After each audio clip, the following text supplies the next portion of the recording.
Comment se sortir de l'agréabilité? Je lutte depuis plusieurs années avec ce problème car, comme vous le dites, c'est un réel problème. Je suis très consciente que je suis comme ça et a des impacts que ça a sur mon entourage et moi-même. Mais quand je dois dire quelque chose qui déplaît grandement ou qui fait beaucoup de peine à quelqu'un, c'est viscéral, tout mon corps refuse. OK. Comment se guérir de ce poison? Car cela contribue à mon malheur, à moi aussi, et je ne veux pas être la personne pas fiable pour le reste de mes jours. Alors, l'agréabilité est un des 5 traits de personnalité. Lorsqu'on est hyper agréable, on a tendance à s'accommoder aux autres. C'est-à-dire, s'accommoder aux autres, ça veut dire vouloir accommoder les autres dans leur opinion. On ne veut pas créer des émotions négatives chez les autres. On ne veut pas se sentir rejeté par les autres. Donc, lorsqu'on est agréable, même hyper agréable, ça devient la priorité principale du cerveau qui est l'adaptation aux autres. Le problème, c'est que lorsqu'on s'adapte à 100% à l'autre, on perd notre individualité. Donc, l'autre perd littéralement son temps parce qu'il parle dans le vide un petit peu. C'est-à-dire, il parle comme à lui-même. Donc, ça favorise beaucoup l'ego puis la stabilisation de l'anxiété à court terme, mais il n'y a pas de gain à un dialogue où on n'est que d'accord puis où l'autre s'adapte à 100% à son discours. Donc, souvent, les personnes qui sont hyper agréables ne savent plus ce qu'elles veulent elles-mêmes, ce qui rend ça difficile parce qu'on a besoin de savoir ce que tu veux, ce que tu penses, pourquoi. Et on a besoin de ça. Donc, les personnes qui sont hyper agréables tolèrent difficilement les conflits et tolèrent difficilement les désaccords. Personne n'aime les conflits, c'est tout à fait normal, mais l'hyper-agréabilité ou les personnes qui sont trop agréables, ben, ils évitent le seul fait de s'approcher d'un conflit. Donc, ils sont excellents pour prévenir les conflits. Donc, c'est littéralement le but de la conversation, c'est être sûr de ne pas être rejeté. Et la façon de ne pas être rejeté, c'est l'évitement des conflits. Donc, comment on fait pour progresser avec ça? Il y a plusieurs, je dirais des trucs, mais ce n'est pas vraiment des trucs faciles. C'est une forme de démarche, si je peux dire. Premièrement, il faut développer une sorte d'endurance à la désapprobation sociale. C'est normal de ne pas susciter l'adhésion de tous. C'est absolument normal et c'est impossible de passer sa vie en voulant plaire à tout le monde. C'est impossible. Donc, il y a des deuils à faire. Il faut rentrer là-dedans, dans ce gym-là qui est là, je ne vais pas plaire à tout le monde. Donc, faut développer une endurance au conflit. Je ne dis pas qu'il faut créer des chicanes artificielles pour vrai ou pour rien. Ce que je dis, c'est qu'il faut absolument embrasser le fait que les émotions négatives font partie de la vie et tout le monde est responsable de ces émotions négatives. Et même vous qui dites quelque chose, ne créez pas des émotions négatives chez l'autre personne. Donc, il n'y a pas de culpabilité à avoir, ce qui est un autre travail, c'est-à-dire l'éradication de la culpabilité qui est constamment dans nos jambes. On n'est pas responsable des émotions des autres, jamais. C'est pas comme ça que ça fonctionne. Chacun est responsable de ses émotions. L'autre chose,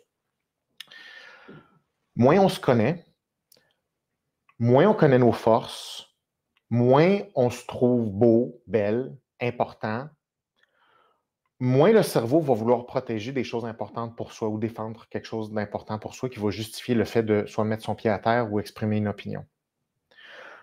Moins la personnalité est développée, moins on sent qu'on a quelque chose, que notre vie est importante, puis qu'on a des choses importantes à dire, des choses importantes qu'on pense, des choses importantes qu'on veut faire, plus on va s'adapter aux autres. Donc, oui, il faut développer une endurance au conflit, aux émotions négatives, mais il faut aussi développer notre capacité à avoir des choses importantes à faire pour soi.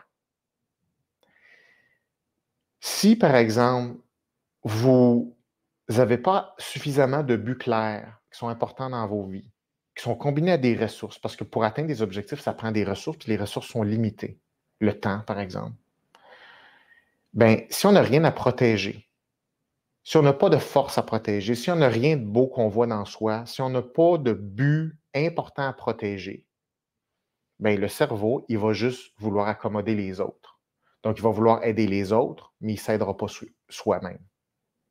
Donc, une chose importante, c'est développer notre capacité à avoir ses propres forces, ses propres talents. C'est très important. Et développer des buts. Si on n'a pas assez de buts, le cerveau ne sait pas comment protéger ses ressources. Et donc, on ne peut pas mettre des limites. Donc, on ne peut pas s'exprimer. Puis, ce qu'on remarque, OK, ce que je remarque quand je développe ça avec des clients, c'est qu'au début, quand on travaille ça, c'est l'anxiété qui prédomine. Donc, l'anxiété de se faire rejeter par les autres, l'anxiété de ne pas dire des bonnes choses, l'anxiété de faire de la peine, l'anxiété d'être rejeté, l'anxiété de déplaire, de créer des conflits. C'est l'anxiété qui prédomine, OK? Mais plus une personne en trame de fond travaille sur sa propre vie, travaille sur les buts qu'elle a, travaille sur sa vision d'elle-même, sur le fait qu'elle voit des nouvelles forces qu'elle a en elle, puis qu'elle veut mettre ça au profit de buts qui sont importants, puis que le temps file, puis on n'a pas le temps de commencer à attendre que la vie débloque par elle-même, puis que le temps est compté, puis il faut faire des choses. Là, les choses deviennent importantes pour soi. Cette personne-là va commencer instinctivement à être moins agréable. Pourquoi? Parce que quand on va discuter avec les autres, là, son cerveau va lui envoyer le signal de dire là, tu ne peux pas être d'accord avec ça parce que nous autres, on est comme occupés dans nos choses. Là. On a des projets, puis on ne peut pas dire oui à ça. Fait qu'on ne peut pas accommoder l'autre personne parce que sinon, on pile sur notre propre vie. Donc là, ce qui nous permet de régler une partie de l'agréabilité, c'est le fait de protéger nos propres intérêts. Mais ça prend quelque chose à défendre. Si notre personnalité n'est pas développée, si notre monde interne n'est pas développé, on n'a rien à défendre. Donc, on ne peut pas mettre de limites. Donc, ça, c'est une façon de travailler l'hyperagréabilité. On ne peut pas uniquement travailler l'hyperagréabilité sous forme de communication. Il faut avoir une vie qui est occupée, où il y a des ressources en jeu, puis il y a des buts importants qu'on veut poursuivre. Puis c'est pas vrai qu'on va favoriser tout le monde, sauf nous. Donc, plus une personne travaille sur ses propres objectifs, plus elle investit dans elle-même, plus son propre monde devient important et là, elle a quelque chose à protéger. Et si elle a quelque chose à protéger, l'anxiété va diminuer et c'est la colère qui va la remplacer. Donc, la colère, c'est le mécanisme qui permet de créer des limites, qui permet de protéger des choses. Alors ça, c'est ce qu'on a besoin. Donc, ce qu'on voit là, c'est dans l'hyperagréabilité, il y a une réduction de l'hyperagréabilité, puis tu as une augmentation de la colère. Donc, au début, c'est juste, c'est normal. Là. Il y a des gens là, qui sont très terrorisés de la colère, mais au début, c'est sain et c'est normal. C'est pas bon de rester uniquement dans l'anxiété. Donc, quand une personne commence à développer son assurance, est capable de plus s'affirmer, elle s'adapte moins uniquement aux autres. Ça ne veut pas dire qu'elle n'est plus empathique du tout. Ça ne veut pas dire ça. Elle ne perd pas ses habiletés d'empathie, mais elle n'est plus uniquement dédiée à accommoder les autres. Donc, la colère est là pour dire « Oh, un instant, là, ça, c'est trop ». Et on a absolument besoin de la colère pour améliorer l'hyperagréabilité parce que ça ne se résout pas uniquement avec l'anxiété.